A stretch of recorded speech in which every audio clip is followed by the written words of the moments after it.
तो मेरा राहुल गांधी जी से, मायावती जी ने तो एकदम सही बात पकड़ ही ली है, पेपर बैलेट से चुनाव होना चाहिए। राहुल गांधी जी से भी मेरा नम्र निवेदन है कि अपने स्लीपर सेल्स की बातों को कुछ समय के लिए नजरअंदाज करें। पेपर बैलेट की डिमांड एक ऐसी डिमांड है जिसमें कोई भी कमी चुनाव आयोग नहीं निकाल सकता। और उससे भी बड़ी बात, जो हम लोगों के केस हैं, मेरे जो केस हैं, वो 2 लाइनों पे बेस्ड है, सिर्फ 2 लाइनें। इसका कोई जवाब ना मोदी जी के पास है, ना आरएसएस के पास है, ना चुनाव आयोग के पास है। और यही हमारा आंदोलन है कि हम चुनाव आयोग की सारी बातों को एकदम सफेद झूठ उन्हीं द्वारा दी गई मटेरियल से साबित कर सकते हैं। 2 लाइनों की बात है। जो मतपत्र द्वारा चुनाव कराने का जो एक देश की जनता की मांग है, वो एक बार फिर मुख्य बिंदु बन गई है देश का। और उसका श्रेय मैं समझता हूँ सबसे ज़्यादा आप लोगों को जाता है, जो आप ईमानदार पत्रकार हो। आप लोगों को याद होगा, पिछली प्रेस कॉन्फ्रेंस हमने 1 तारीख को की थी और ये ऐलान किया था कि 14 जून को मतपत्र वापस लाने के लिए और जो इलेक्ट्रॉनिक इक्विपमेंट हैं, इलेक्ट्रॉनिक उपकरण हैं, उससे चुनाव बैन कराने के लिए हम लोगों ने एक जंतर मंतर पे आने वाली 14 जून को 11 बजे एक कंसल्टेटिव मीटिंग रखी है अपने सभी साथियों की। 14 जून को 11 बजे जंतर मंतर पे ये ऐलान हमने 1 तारीख को किया था। उसके कुछ ही दिनों बाद 2 बड़ी घटनाएं हुई। एक,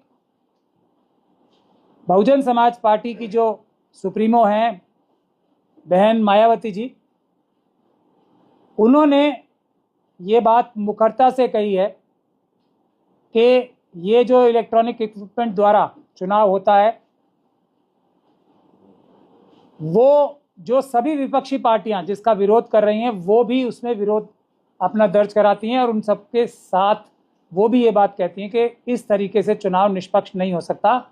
और उन्होंने एक और महत्वपूर्ण बात की कि मतपत्र से चुनाव होना चाहिए और जैसे ही मतपत्र से चुनाव होगा वैसे ही बहुजन समाज पार्टी के अच्छे दिन आ जाएंगे। ये सबसे महत्वपूर्ण बात है और मुझे बहुत खुशी है आप लोगों के सहयोग से और देश की जनता के सहयोग से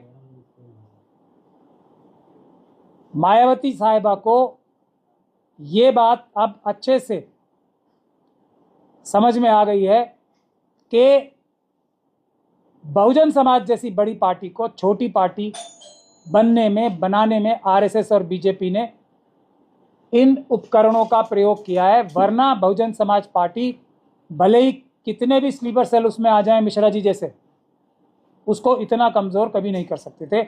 मुझे बहुत खुशी है और इस बात की मुबारकबाद मैं आपको देना चाहता हूँ। मैं मायावती जी से ये भी गुजारिश करूँगा कि 14 जून को हमारा जो जंतर मंतर पे एक मंत्रणा का प्रोग्राम है और उसके बाद हम सब लोग बिहार जाएंगे। पटना में एक बड़ा प्रोग्राम 14 तारीख को ही अनाउंस करेंगे और उसके बाद बिहार के हर एक डिस्ट्रिक्ट में मतपत्र वापस लाने के लिए चुनाव मतपत्र से ही होना चाहिए, उसके लिए आंदोलन, बिहार में बड़ा आंदोलन शुरू करेंगे। उसमें वो अपना सहयोग करें और किसी अपनी पार्टी के कार्यकर्ता या नेता को भेजें ताकि हम लोग उनका सहयोग प्राप्त कर सके, देश की जनता उनका सहयोग प्राप्त कर सके, उनकी पार्टी का सहयोग प्राप्त कर सके। ये एक बहुत बड़ी जो है हमारे आंदोलन को बहुत बड़ा बूस्ट मिलेगा। और मैं ये समझता हूँ बहन मायावती जी का सबसे बड़ी जिम्मेदारी भी है, क्योंकि बाबा साहब डॉक्टर भीमराव अंबेडकर ने जो सबसे बड़ा एक सबको, हमारे हर एक देशवासी को राजा बनने का जो अवसर दिया था, 1 वोट का अधिकार देके, बराबर का 1 वोट का अधिकार सबको देके, ये उपकरणों द्वारा चुनाव जो कराया जाता है वो उस अधिकार को छीनने के लिए कराया जाता है।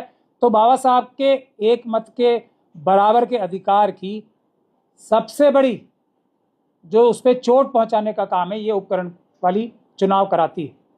तो मैं ये समझता हूँ बसपा का तो सबसे बड़ी जिम्मेदारी बाबा साहब की वजह से वैसे भी है, क्योंकि बाकी सब लोग तो अभी कुछ दिन से ही बाबा साहब का नाम लेना मुखरता से शुरू हुए, लेकिन बहुजन समाज पार्टी तो बाबा साहब के जो आदर्श हैं उन्हीं को पूरा करने के लिए ही बनी ही थी। उसकी संरचना ही काशीराम साहब ने बाबा साहब के सपनों को पूरा करने के लिए ही की थी।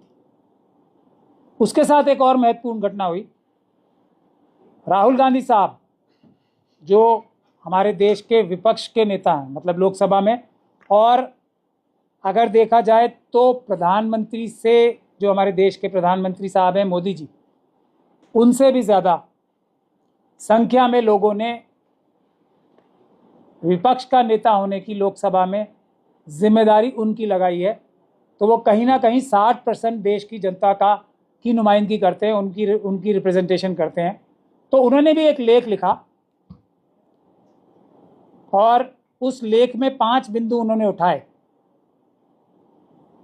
पहला बिंदु कि चुनाव आयोग की नियुक्ति सुप्रीम कोर्ट के आदेशों के खिलाफ है और वो बीजेपी और आरएसएस अपनी मनमर्जी का चुनाव आयुक्त बना रही है। ये 2 के वोटर लिस्ट में धांधली होती है। तो 3 वोटिंग परसेंटेज प्रोविजनल, जो 5 बजे की वोटिंग परसेंटेज चुनाव आयोग जिसकी घोषणा करता है और उसके अगले दिन जो घोषणा करता है उसमें 8% तक का बढ़ोतरी हो जाती है। ये तीसरा। और चौथा कि Bharatiya Janata party selective voting करा के, मतलब बूथ वाइज बोगस पोलिंग करा के, बोगस वोटिंग करा के चुनाव जीतती है। और 5वां, वो देश की जनता से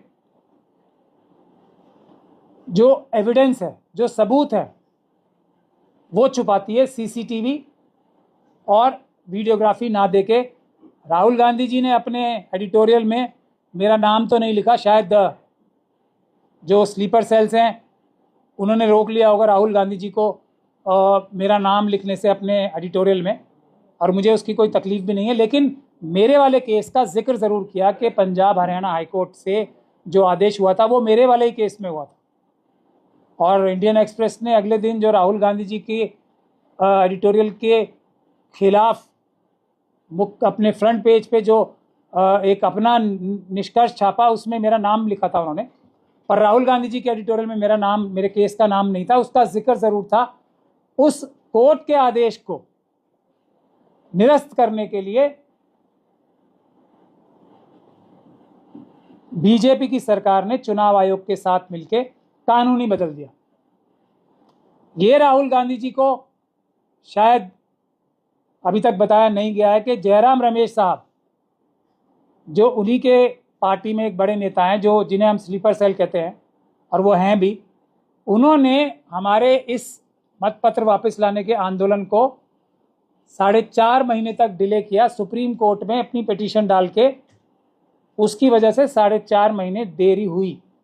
लेकिन उस जाल से भी जयराम रमेश साहब के हम 17 अप्रैल को बाहर आ गए। सुप्रीम कोर्ट से हमने वो क्लैरिफिकेशन ले ली कि जयराम रमेश साहब की जो पिटीशन है उसकी वजह से हमारे हाई कोर्ट की पिटीशन, ये पंजाब हरियाणा हाई कोर्ट की पिटीशन में भी कोई रुकावट नहीं आई।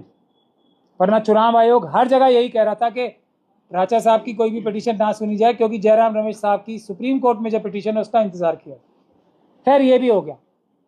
उसके बाद राहुल गांधी जी ने एक ट्वीट भी किया। तो उससे पहले मैं ये बताना चाहता हूं कि जो पहले 4 पॉइंट राहुल गांधी जी के थे, उसका बड़ा ही मुखरता से चुनाव आयोग ने इनडायरेक्टली उसका विरोध किया है और ये बोला है कि राहुल गांधी जी ने तथ्यों के आधार पर बात नहीं लिखी है और उनको शायद तथ्य पता ही नहीं। उनका जो ईगल ग्रुप है, जो बहुत ही एक्सपर्ट ग्रुप